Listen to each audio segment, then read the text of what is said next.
ముందుగా 2024 జూన్ నెలకు సంబంధించిన అంగ ప్రదక్షిణం దర్శనం టికెట్లను మార్చ్ 23వ తేదీ అంటే ఈరోజు ఉదయం 10 గంటలకు టీటీడీ వారి ఆన్లైన్ యాప్లో విడుదల చేస్తున్నారు.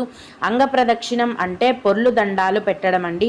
ఈ అంగ ప్రదక్షిణం సేవా టికెట్లను బుక్ చేసుకున్న భక్తులు తిరుమల ఆలయంలోని బంగారు గోపురం చుట్టూరా ఒకసారి అంగ ప్రదక్షిణం చేయాలి. అలా చేసిన వెంటనే స్వామివారి దర్శనం కూడా ఉంటుంది. ఈ అంగ ప్రదక్షిణం టికెట్లను ఆన్లైన్లో ఫ్రీగా బుక్ చేసుకోవచ్చండి. ధర అంటూ ఏమీ లేదు. అలాగే 2024 జూన్ నెలకు సంబంధించిన శ్రీవాణి విఐపి బ్రేక్ దర్శనం టికెట్లను కూడా ఈరోజే అంటే మార్చ్ 23వ తేదీనే ఉదయం 11 గంటలకు టీటీడీ వారి ఆన్లైన్ యాప్లో విడుదల చేస్తున్నారండి. ఈ విఐపి బ్రేక్ దర్శనం టికెట్లను మరియు వాటికి సంబంధించిన అకామిడేషన్ కోటాను కూడా కలిపి ఒకటేసారి విడుదల